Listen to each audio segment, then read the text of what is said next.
Are you facing a hard decision on your farm? Today's guest on Food, Flowers, and Fun is Jayne Merner, and she has some advice. Follow the thing that lights you up.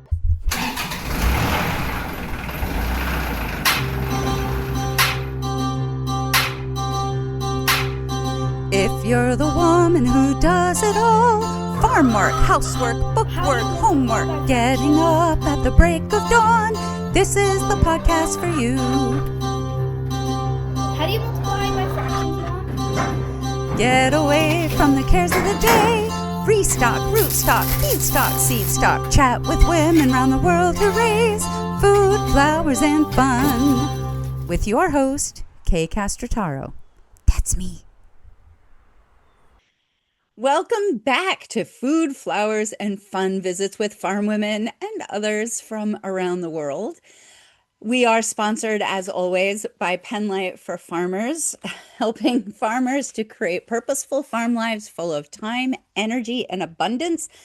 And Vavochka's going to be visiting today, apparently, so we'll try to keep him out of the way. Today, we are very lucky to have Jayne Merner with us from Earth Care Farm. She is also podcast host of The Composter. And Jayne, welcome. Thank you so much for having me on, Kay. I appreciate it. Oh, I am so excited to have you. So you are you and your family actually are kind of icons in Rhode Island because you kind of got compost on the map and have just really done a lot for that. So tell us a little bit about your farming background and then how you moved from vegetables into compost. Sure. Yeah. I am just so fortunate to just have been born here on this farm, Earth Care Farm. And my parents had started it. My dad is really into compost. You've never met someone as grounded in compost as that man. And so he and my mom bought this piece of property in the 70s. It's 27 acres in Charlestown, Rhode Island.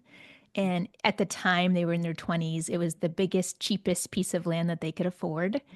Turns out when you buy a big, cheap piece of land in your 20s, the soil was really poor quality for growing produce. And so they dived into what it takes to bring soil up to growing standards, really, how to reinvigorate that soil. And my dad had studied turfgrass management at the University of Rhode Island, but he was part of this hippie generation. And everything he learned in school was just so chemically intensive and not something he wanted to put on his family's land. And so he re-educated himself at that time, which there just wasn't so much information out, but fortunately there was Rodale Organic Institute and Mother Earth News, and there was some still old-time farmers who were pre-chemical agriculture that were still around that he turned to. And he learned so much about soil organic matter and the life in the soil. And he started doing cover cropping and green manure and making compost. And the compost was so profound for him that just you could take all this material that we were actually like at the time and still now putting into the landfill and turn it into something to feed our soil, just with a little bit of care and time and focus on that life.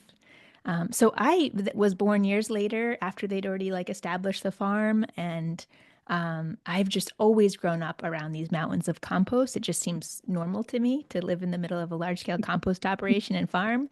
I grew up working, in the fields. We did grow organic produce when I was a kid. And when I was 19, I started a CSA, Community Supported Agriculture farm on the farm where members of the community would buy a share of our farm, and then each week they'd come and get a basket of produce. I love doing that. I was just 19 years old starting that. And at that time, no one knew what CSA stood for. And it was just it felt like an amazing thing to bring everybody together. And then it morphed into, for me, people starting to ask me to garden at their homes. And so I started doing that on the side. I started a side business called Golden Root Gardening. And then just actually 10 years ago, almost 10 years ago, my dad retired, and I also started to manage the compost operation here. So It's Well, just been such a I'm listening to you and I'm hearing business after business after business and we find that there are some people who are just entrepreneurial in yeah. spirit, and you definitely seem to have that going for you because you're running, like, it sounds like about four businesses. Am I right Yeah. about Yes, yes. It doesn't feel, I think I, it's something about growing that I really enjoy. So it's not just growing produce and microbes for the compost and education and all the things. I just like to grow and I'm a curious person. I also really like to work with people and I think one of my biggest strengths is delegation. So I have a great team that I can, I'm a manager now for the gardening business. Julie's awesome. I have an office manager because that was taking a lot of time. I that? learned in the Right? beginning the tasks that I wasn't so good at, I could find someone better to do, and it was much better. Like my first person I hired was a bookkeeper. She's still with me, and wow, that was like such a load, a mental load off me to free me up to do the Yeah. things that more aligned with what I wanted to do. And then I've just kept that Well, going. So I don't know yeah, if that's entrepreneurial, but it's allowed well, me to have a much bigger reach. no, I think it absolutely is. I think it's critical for farmers to definitely look at that and to kind of we I think sometimes we have this idea that we're supposed to do it all. Like Mm-hmm. because we are so skilled in so many different areas and farmers tend to be so versatile. So Mm-hmm. there's very little that we can't do. Mm-hmm. What we're not good at saying is just because I can do it doesn't mean I should be doing it. And that there are people who can do it faster, better, easier, freeing me up to do the things that I'm passionate about. So, can you tell me what it was that pushed you into getting your bookkeeper and then all of those other steps? Because I think those are really important management decisions that we all need to consider. Every small business. Like I'm Yeah. Well, I think my I first could, thing is I'm going to hire an IT person to do video editing if I ever get to. So, yeah. And that stuff's getting easier to find those people or the program. But right. so for me, I was running that CSA on my own. I started with friends, and then by the end of the first season, all the friends, something had happened, like two pregnancies, just things had happened. So they all were by the end of the season away or just off the farm, and I was doing a weekly newsletter. I was hosting potlucks. I was growing all the food, washing, packing, also going to farmers markets on Saturdays. And it was exciting for a couple years. And I was just doing everything. And then it started to really burn me out. I was Yep. losing my zest. And I knew I couldn't keep it going like that. And then tax time would come and I'd be so overwhelmed. There's better programs now. Like now I have QuickBooks. I didn't have that, back then. Right. But it just was like, I'm either going to completely lose my passion for this and just burn myself out and probably get sick, or I've got to find a way to have help. And that is a tricky thing for farmers because a lot of times we don't value our time. So we'll put a lot of time into things that someone else could do faster, but we might not have the money to pay the person. I just had to Mm. figure it out. I had to figure it out. And there was a lot of bartering, which I was fortunate to have a community. And I want to say, like, my parents have built an amazing community that I just got to adopt.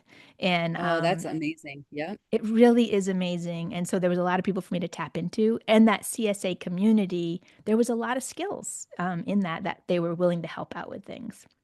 Someone Well, and started I think helping. there's something about this CSA that is it's more collaborative than a Yeah. lot of other ways of selling product because they are committing to you up front with the share. And so Hmm. they're paying for share and there's really no guarantee for them that Exactly. they're going to get their money's worth. They're going to sink or swim with the farmer. So especially for farmers that are starting out, that's a big gamble that your It customers is. make with you. So they support you in a way that somebody who comes and just buys the product doesn't have to because they're not taking a risk. They come in, they look at the product, they see what they get, they know what the price is, like they can determine right there whether or not they want to spend that money. And Mm. so I think there is something to be said about that community and how the CSA community was already in a way invested in you. And so then when you need other things, you can kind of reach out and collaborate with them more, I think. And I had that newsletter, which was a really transparent thing, place for me to ask for things, for other people to ask for things, to Yeah. like keep everyone, keep it all transparent of like what's actually happening here. And then seeing everyone each week, there's a real trust being built. They're understanding like, how involved it is. So Yes. it was a great, I think for me, it was just this perfect alignment as I'm going into adulthood, that there was this model that I could adopt that aligned with me, community, like economy, and also just regenerative ag, in this great, beautiful Yes. package already. Um, it did change, like when I did start my family, it was a lot harder to balance, the Yep. CSA and a young baby, and I had a colicky baby at C-section. I in March going into Ah, like planting season, yeah. and it really made me rethink things a little bit. And I did change Yeah. models. I've changed models. I don't have the CSA anymore, but we still grow a lot of produce here, and I do a lot of gardening off farm, or my team does, and making a Right. lot of compost. So just shifting, and it's always a shift. It's always just, a change of what's working, markets change, and keeping listening Yeah. to what's going Yeah. on.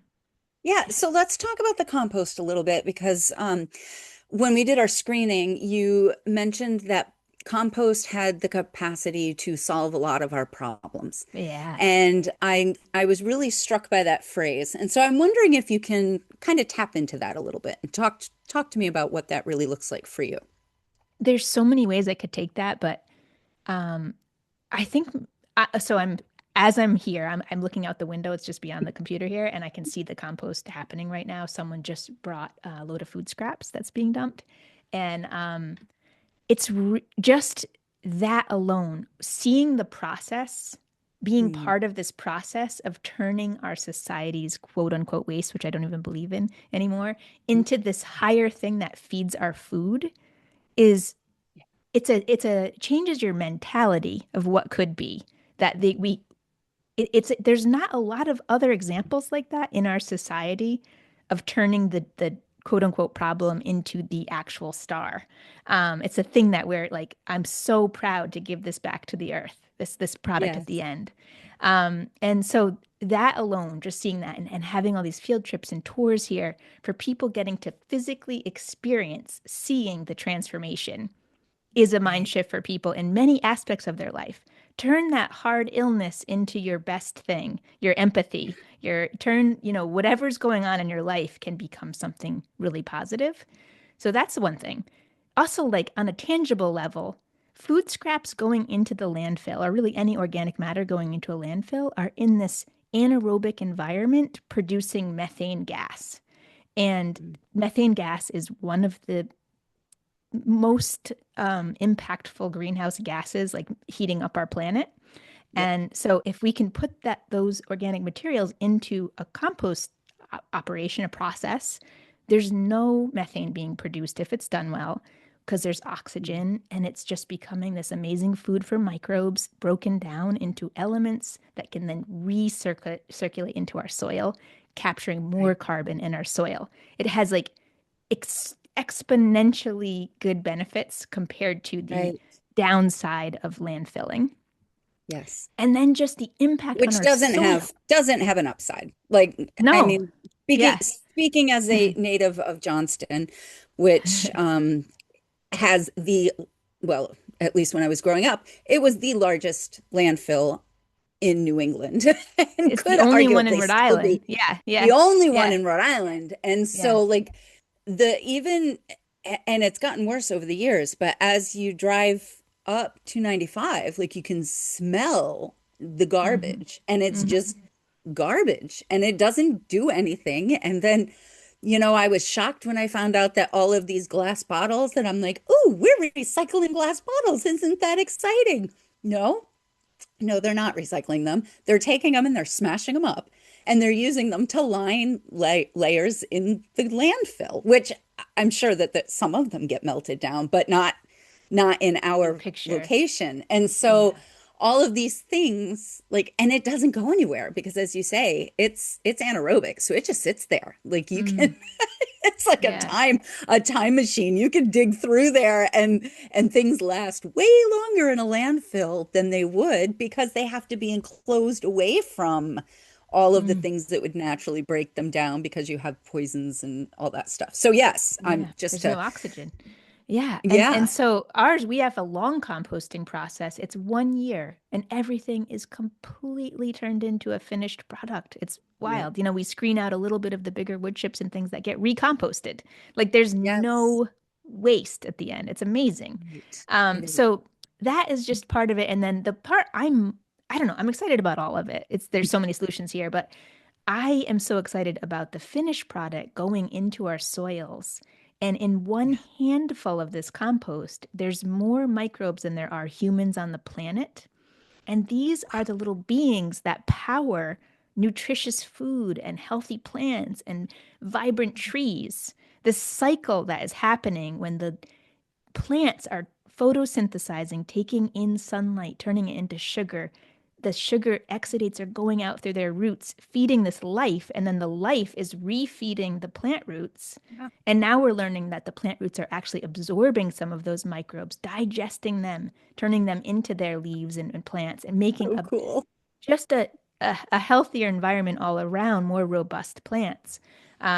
It's mind blowing that we can Yeah. really make our own bodies healthier by adding compost to our veggies and then Yeah. the impact of that, like I could keep going, that when it rains and you have the soil that was here when my parents first started was less than 1% organic matter. Yeah. When it rained, that was pretty hard, compact soil.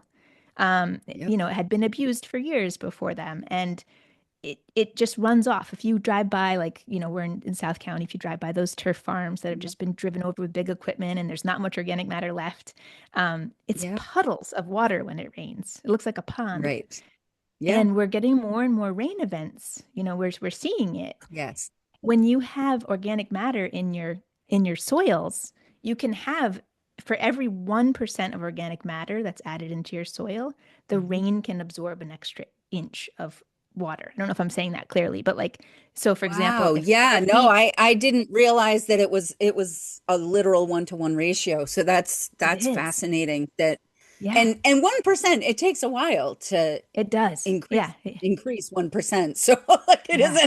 it isn't as if you're going to add compost 1 year and that's going to take care of all that. Like No, you this got is to be a thinking. long-term solution.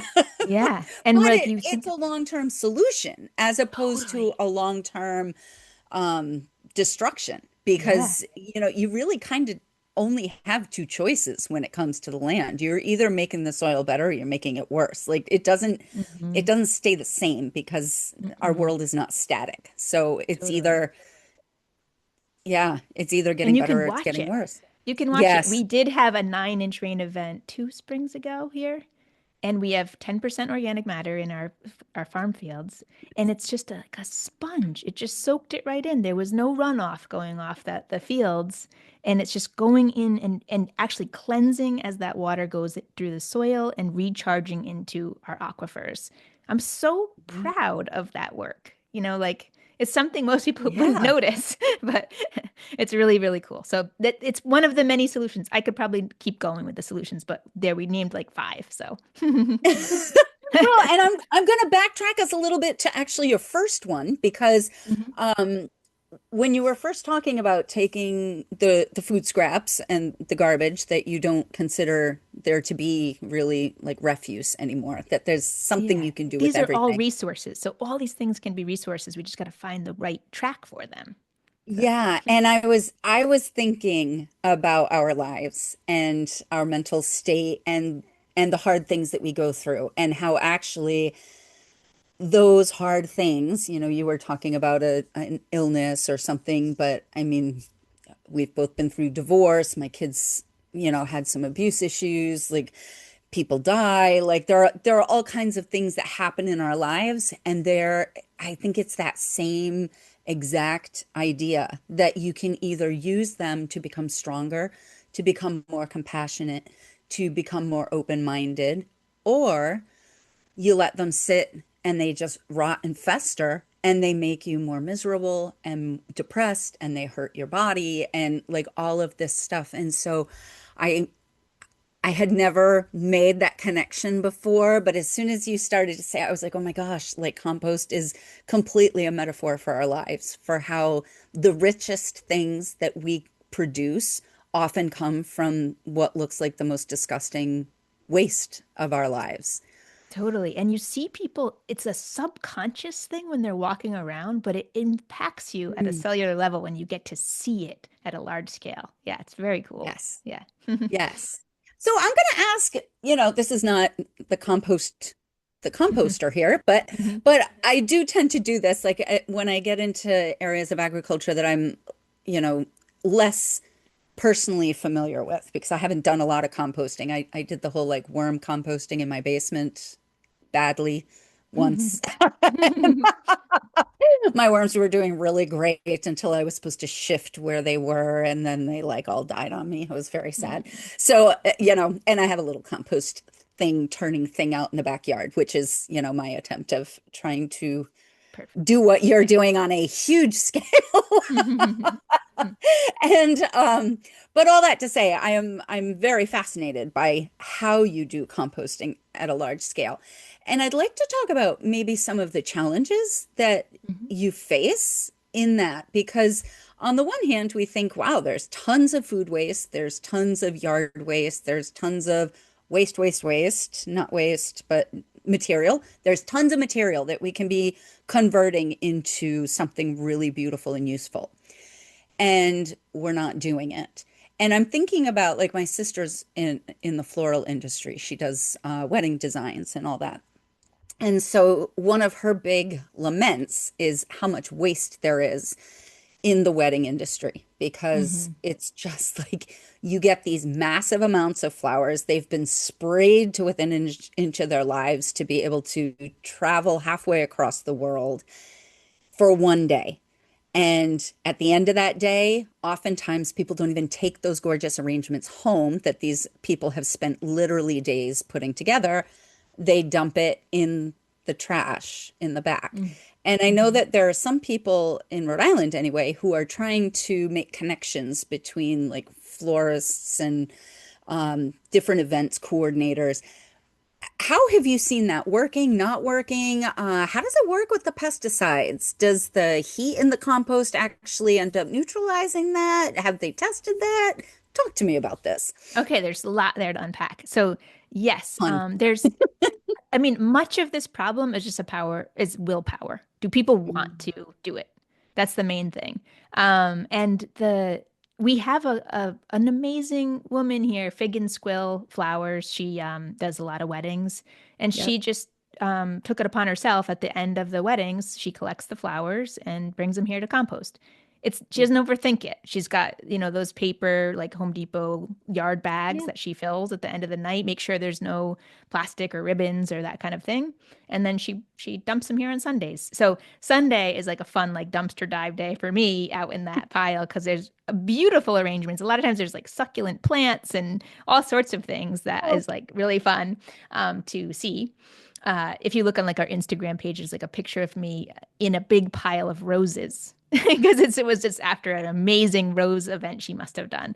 So to me, like it's just willpower. Does a florist or a designer want to do that? Bring it here. It's free to bring it. No big deal. But it does take another step. You mm, can't just throw it in that dumpster. And you have to separate it right. from the non-compostable stuff. And the part about the the sprays that are on some of those flowers that they spray and the preservatives and Mhm. things, 99% of those break down in this process with this much heat. The piles are steaming right now out there, and this 1 year of process with the amount of life breaking everything down, even something like I'm forgetting the name of there's like a spray that's like super commonly used that I'm blanking on right now, but it Like break it Roundup? yes, Roundup. Okay, so even Roundup with a year, thank you for that. No I, problem. a year of heat and moisture and air and microbes is just going to break down to its elements. There Okay. are a handful. There's 4 persistent herbicides that don't break down. They're not used in the floral industry. They're used for mostly for grasses, for hay. Can you tell Um, us what those are? Because I think that would be really helpful for people to know. yeah. So what we've seen is that they're for the horse and cattle industry, for hay for Okay. those animals, and it's something that it's they're aminopyralids, and they names keep changing, but there's copylarid, picloram, and 2 others. But they're Dow chemicals, Okay. and they are fortunately banned in Rhode Island, but people are buying hay in from Canada or Maine or New York, so you don't always know. But you can Mm. ask where your hay comes from and if it was sprayed with persistent herbicides. It's starting to be very well known. It's about 12 years that we've discovered that they do not break down through the composting process. I'm Mm. so fortunate that we have not had an experience with them here. But on my podcast, actually, the last episode that just aired was a guy from Vermont who has a compost operation, and he was the first in the US to publicly have an experience with them, where 10,000 yards of his compost went out to the community, and it made for gardens that wouldn't grow anything except for grass, hay. Yeah. And it was heartbreaking because he put his soul, his lifeblood, his soul into making this beautiful compost, not knowing that the hay that was coming in was contaminated. So that wasn't meant to scare everyone, because we just need to get those 4 off the market. That like we shouldn't have things that don't break down. That's just a good thing for society to be aware of. Um, but that they're not used in the floral industry. So Mm. um, that all being That's said, really I don't. interesting. So, because It's not. you would think that those would be the worst ones that were being used. Like you would think that in the floral industry, because people aren't eating them. I mean, you can Mhm. eat some like roses, but after they've been sprayed with that stuff, I wouldn't want to eat them. So, Yeah, yeah, yeah, I would be looking for naturally grown roses if I were going to be eating my rose petals. But yes. but it says the girl who grew up on an apple orchard where how many tons of chemicals get sprayed on our Yeah, apples every year, like yeah, sweet corn farm. yeah. It's Anyway, but it's because it's like, I think it's the monocots, like which the flowers are not, that they can spray this on and it kills everything. I mean, it was meant to be helpful. I know that the impetus behind it wasn't bad. It was meant no, so that, they wanted to get all the broadleafs out of there and they wanted to leave the grasses. And yeah, that's but it was very again, effective. Yeah. this comes to that whole like just because we can do it, should we do it? Mm, And that there are so many things now I've got AI floating around in my head. So it's like mm, we're going far afield, but I really think that very basic question of what should we be doing as opposed to what can we be doing? Like that is a moral and an ethical conversation that I don't think we have as often as we should. Like I know we do hmm in certain circles, um, but it is so tempting to just say, wow, the technology is so great. Like, look what we can do. We can make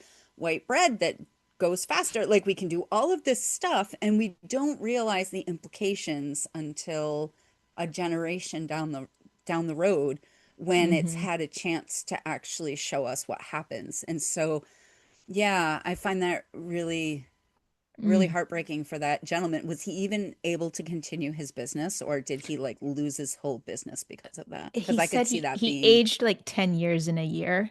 And fortunately, his compost operation was part of a municipality. So if he said if he'd been like a private composter like me, he just would have had to go out of business. But because he had the town like, behind him, he was able to stay in business, and also made it so, I mean, the EPA at the time didn't know this was going to be a repercussion of those herbicides. So they had to get involved, and there was lots of tests done, and it's actually been really helpful for the industry. Now we have a lot of light on the issue, and there's some preventative measures and tests you can do, and yeah, it's been huge, huge for the industry. But yeah, uh, yeah, there shouldn't be things like that on the market that can have that long of an impact. And no, then the no. amount of farmers that bought compost and ruin their land. Like he can't grow anything now except for grasses for, years, many years. It's heartbreaking. Yeah. Yeah.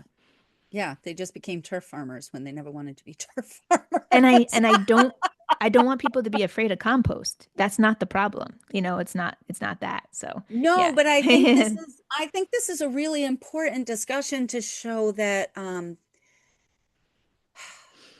a little a little ignorance in one area, and I use that in the kindest and Hmm. truest form of the word, is that like ignorance is just not knowing something.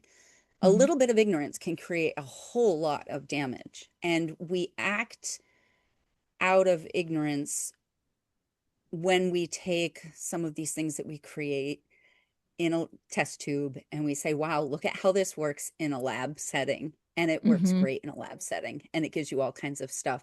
But if you're not looking at the entire system, Hmm. and as you said, it takes a year to recognize whether or not it's even going to break down. So, like, I don't know how they do that, the testing for some of these chemicals, but that's a whole long period, not just in developing the chemical, but then another year, if you're going to do your due diligence, another 5 years is really what you Hmm. should do. Another 5 years to see what happens after you've used it on soil. And yeah, that becomes a price prohibitive thing. So there's so many, Hmm. the Well, willpower, are yeah. we willing to sacrifice a little bit in ease in Mm. order to have something that is going to save farmland and people, you Yeah. know? Yeah. And I was talking to this guy from Austria on my podcast last week, and he said, which strikes me so true, that if you have a process that has waste, it needs to be improved. Like a true good practice doesn't have a waste product at the end. It's just circular. And that's so true. So we have so many things to improve in our society. And I love that framing. We're big on reframing things here on Yeah. Food, Flowers, and Fun. And I love that we're not saying, wow, we're really a mess. It's wow, we have an opportunity to improve these things. So Hmm. so look at where the waste is in our system and what can each of us do. I mean, it kind of goes back to the old reduce, reuse, recycle thing, but Yeah. it really is a matter of that every step one person takes is a step in the right direction. If Hmm. we're trying to make changes for the better of the environment, for mental health, for people's physical health, relationships, like, it goes on and on and on. Like each one of those little steps really does move us closer to a better place for all of Hmm. us. I keep going back to the fact that, when I was growing up, bald eagles were incredibly endangered. And, I don't remember seeing a lot of hawks even when I was a kid. Hmm. And the whole DDT with the, messing with the shells of the birds. And now my sister, who lives in Connecticut, has got a bald eagle that she drives by every single day to drive her daughter to school. Hmm. And up in Situate, they've had a nesting pair for like 10 years now. And hawks are everywhere, like Hmm. absolutely everywhere. And it was because they banned Yeah. one chemical, and it literally brought these animals back from the brink of extinction and And and not brought them just back to them. places where we didn't grow up seeing them. I tell my kids all the Yeah. time, I'm like, It's you don't exciting. understand Yeah. how exciting it is for me to see all of these raptors around because they weren't here. Like they Hmm. just were struggling, you know? And they're an integral part of this process here because I actually leave up these dead trees around the farm because Yep. the exhibitors and the they just love to land and be able to see. Yep. And so people always think it's funny that we have these dead trees, but it's very intentional. And they are monitoring for pests here. Like if we have too many mice or the seagull population comes in, man, we have a nesting pair of bald eagles here, and they just come in and really bring balance. And so they're bringing balance on so many levels. And then it goes all the way down to the soil life. It's really cool to see what one of those keystone, I consider the bald eagles a keystone species, the Yeah. balance it can bring here to the farm. So very, very cool that we get those Yeah. now. Yeah, no, I love that. And I love the recognition of how interconnected everything is because I think, it's interesting. Farmers in some ways are the most aware of how integrated everything is, and they can also be some of the least aware in some Mm. ways. And so it's a really interesting thing to shift our mindset and just start to look at how does every piece fit together, and the things that we might not think are important, what are they telling us about our environment? Like even things like the herons and egrets, like when they started coming into our ponds, we were like, wow, those are herons, those are egrets, like what are they Mm-hmm. doing here? And Mm-hmm. it's because they were able to, Mm-hmm. they were able to survive again. And so yeah, I find that really interesting. And so you've got something, I can see the Yeah, wheels are spinning. yeah, and it's kind of comes back to like the name of your podcast even is to not make it like a what we should do and like these things we need to be focusing on that seem hard and daunting. We got to make it fun. It's so fun to see all this life here and to celebrate all the life and not be at war with it. Like to be thinking that we have Mm, to battle these pests or battle this thing is not fun. For me, it's like yeah. the fun is makes it light and you want to do it and it's sustainable to like keep going for a long time and bring in that lightness to it. So Yeah, so can you give us an example? What is something on your farm that, I'm thinking about the bald eagles, but what is something on your farm that some people might look at as a pest or a problem that you have been able to switch your perspective and see it as something that's actually joy-giving, life-giving? uh, yeah, I think I learned this from my parents, but every time they saw something that was a little out of balance and considered a problem, like I mean, we were the only people in the 90s with a compost operation, right? So there was a lot of trials and tribulations. And in the early 90s, we had a fly issue here. Lots of flies Mm, on the farm, yeah. which is common at farms. You got Mhm. manure and things around. And we had so many salesmen come and say like, "Oh, here's a spray you can do that will, kill these things." And it just didn't feel right to my dad. And so Mm, um, his method was to dive into the life cycle of whatever that pest was. So for the flies, figuring out what the life cycle is, what they needed to thrive, and then focusing on that and disrupting that or bringing in something to bring balance to that. So we spent like a summer making bird houses and planting shrubs and small trees to attract birds to great come bird in. habitat. Bird habitat. And I'm still doing it. I just put in an elderberry hedge here and Yep. so the more birds we brought in, the less of a fly population we had.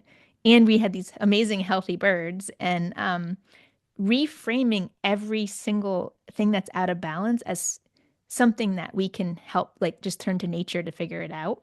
I actually forget what your question is, but I think this might have answered it. Of just No, you that's a totally, no, you pest that totally like, did. It's that yeah. idea of because again, I do think it's a mindset. Like I've I've become really passionate about this whole idea of how we see the world is how our world is. Like if we see Mm, the world as full of insurmountable problems, we're going to feel like we're powerless and we're faced by insurmountable problems all the time. And if we see those as opportunities for growth, for change, for learning, then we're constantly in a place of expansion and we can constantly be changing ourselves, changing the world around us. Like there's possibility. And mm-hmm. I'm just a person, like it feels better to me to Yeah. have possibility, and I would rather walk towards possibility than stay stuck in disaster. A hundred And I might percent. And still be living in the same disaster. But if you can live in that disaster and say, no, there's a chance for this to be better, you actually do make it better, if only in that you and the people around you can be happier. And yeah. like that's worth something, And right? your body responds differently when you're thinking Yes. that way. Like your body is more relaxed and receptive and it's not going to hold on to illness and, I the times I get sick are when I forget that there's something bigger and there's balance. I get stressed about money or something, and then I get a cold. So, but you have to just, Yeah. there's a lot of trust and a lot of like seeing the solutions and the challenges rather than the dire situation, you know. It's the Right. same No, same thing. I love that. Mm. So you were just talking about finances, and I know that finances is something that they're tough for most farmers. Like most of us Mhm. struggle with that. And you are in the middle of a big expansion, both professionally and personally, I think. I think anytime you go and expand your business, it makes us Yes. expand as people. Like we just can't kind of do one or the other. At least Yeah. that's been my experience over the last couple of years. Like moving into this new business with farmers has made me just grow and learn in ways that I never had before. So why don't you tell us about what your new business endeavor is, or Mm. expansion of, because it's not brand new, Yeah. and some of the challenges you've had and how you manage to, keep your emotions balanced and your physical health It's a work in doing what it's progress. supposed to. Yes. But yes, so almost 2 years ago, I decided we were at the maximum of what we could take into the farm, for we'll call them resources, but other people call them waste to make compost, just space wise. And we were selling out of every batch, and we still are. And so I knew we could grow. I just didn't have room at this farm to do that. So went out on a limb, shopped around, and found a really big piece of property in Sterling, Connecticut. And the stars kind of aligned that like it was sort of a good price and it was set up really well for what we want to do. And somehow I got bank financing to purchase it. And but I've been going, it's almost been 2 years of permitting to get this compost operation Mm. started in Connecticut. And I've had to pay that mortgage every month for 2 years, and also pay lawyers and engineers. And it's been a big lift. And I'm learning as I go. Like, I did not have a lawyer the first year, and I was Mm. hosting public hearings on my own and attending all these council meetings. Actually went great. I think that was probably good, but I've gotten to a point in the permitting process where I have had to have a lawyer preview some things. And um, Yeah. the engineer is very expensive, and I have to have those stamp plans for Yeah. Connecticut Deep, and all of that. And there's been And what moments, kind of permits do you need? Because yeah. as we were just, not everybody who listens is knowledgeable about compost.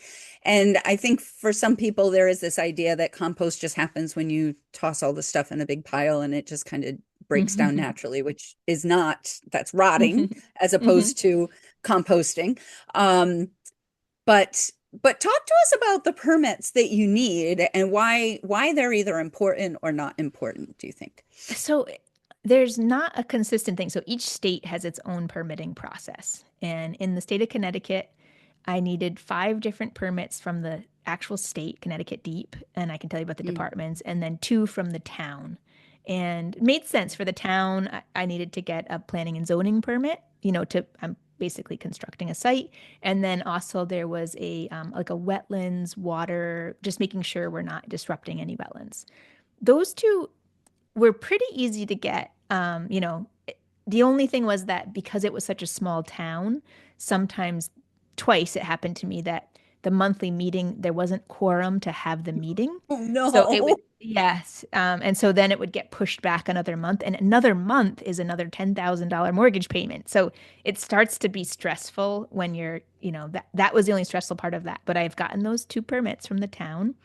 And for the state, I understand the process. It's too cumbersome for a small farm to take on. It's meant for like a company like Waste Management or a big corporation to take on.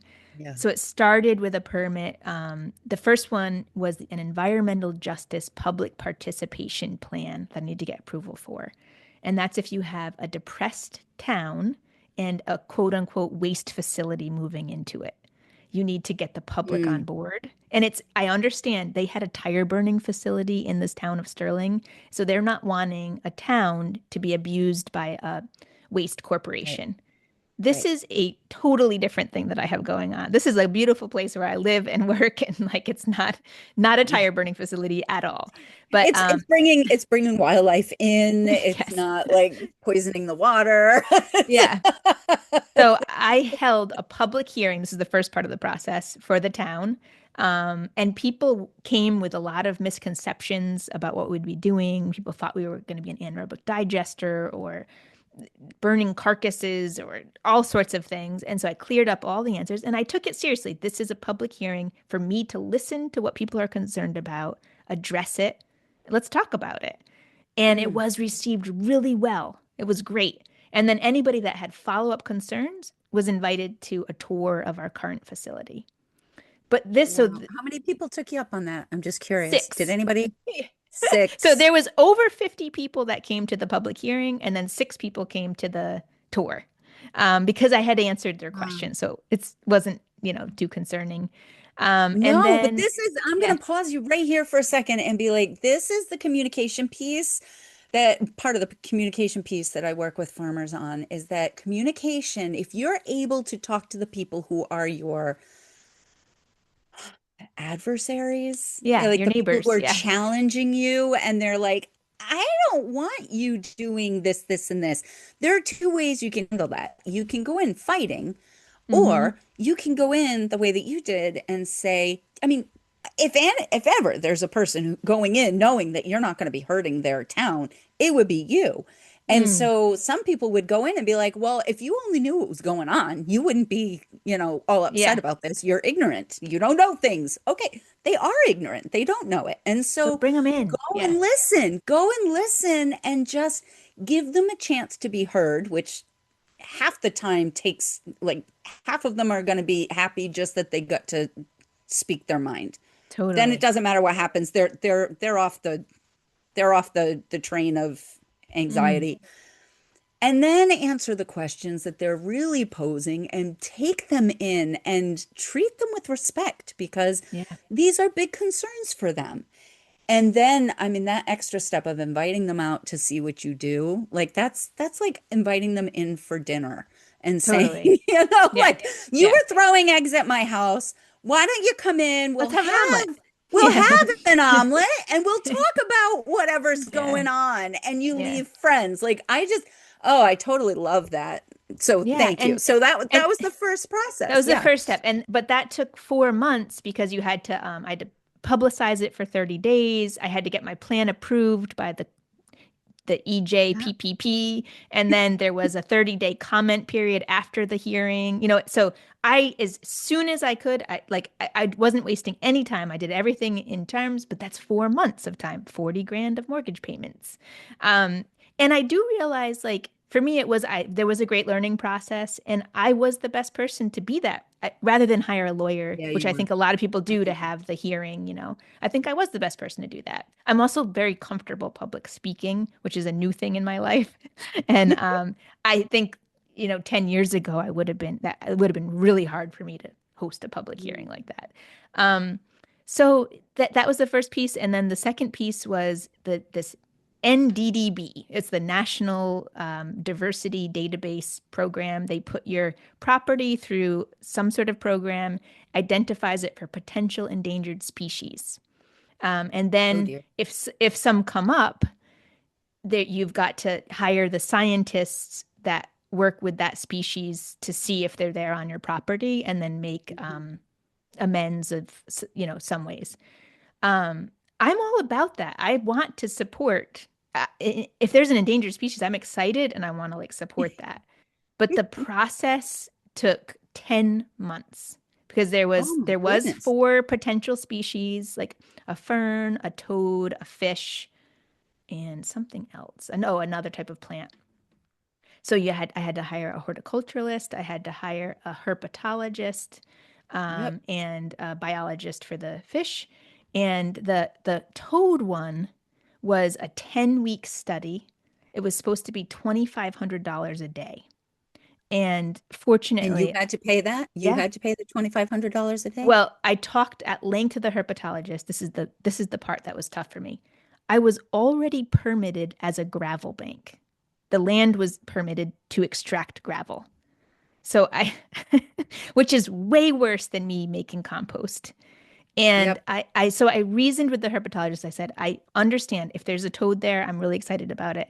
I just want you to know this land has been abused for years. Like we can just continue extracting and taking material out of here. There just wasn't like a common sense piece to this part of the process. Mm. Again, the intention was good, and but I actually ended up having to extract gravel. I was not my plan because it took so long that I was having trouble. I was going to lose the land. I couldn't keep paying You this. had to generate some income off of the Yes. land, and the way to Oh, generate the income was to extract the gravel. the only thing I'm permitted to do. Wow. Brutal process and a And that is really that the irony right. of that, and what that must have done to your soul. Like Oh I my feel gosh. like, Yeah. just Yeah.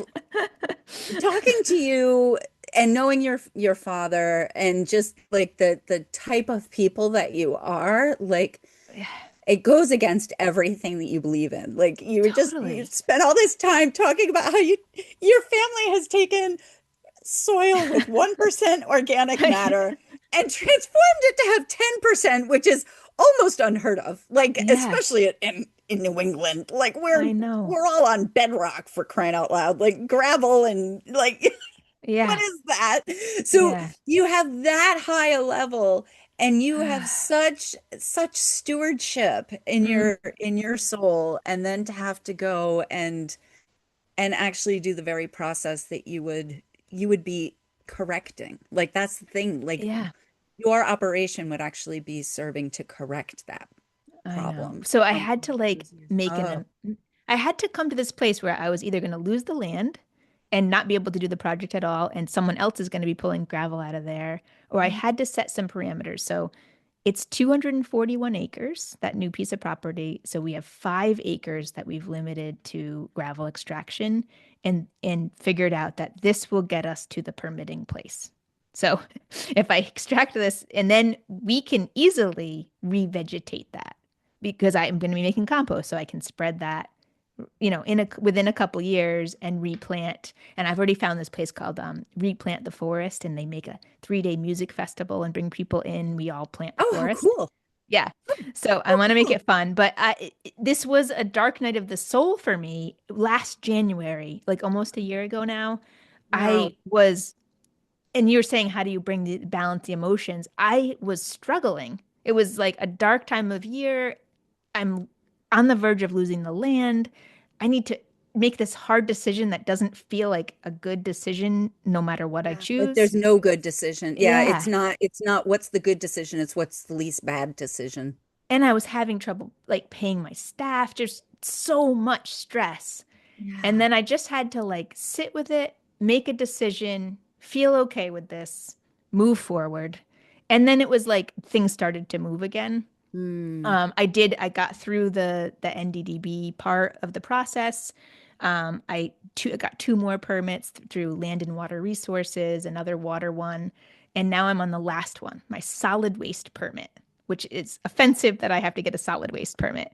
But this one, it was over 100-page application. It cost $10,000 just to apply, and it will be the first large-scale food scrap composting uh, permit in Connecticut. And I dropped it off in April, and they said it would take them 9 to 12 months to review.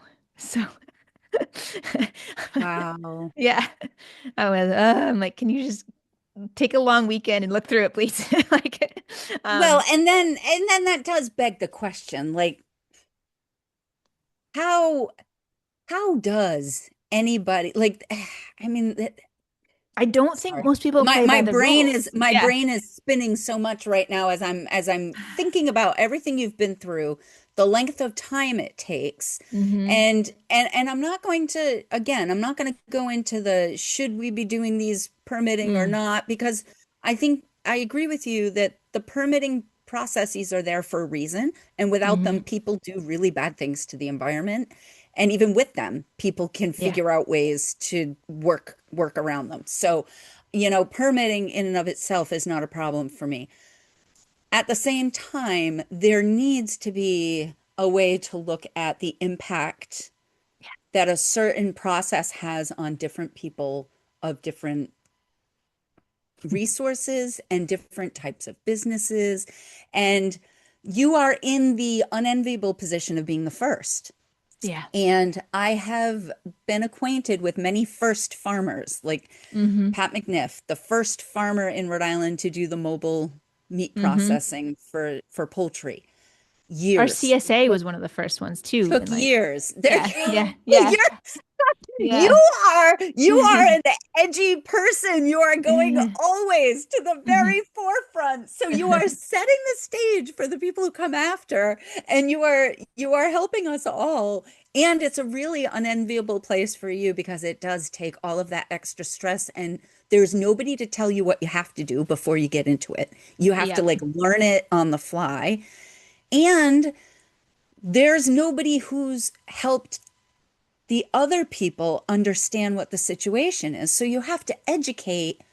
I mean, you're talking about 7 different processing or permitting processes.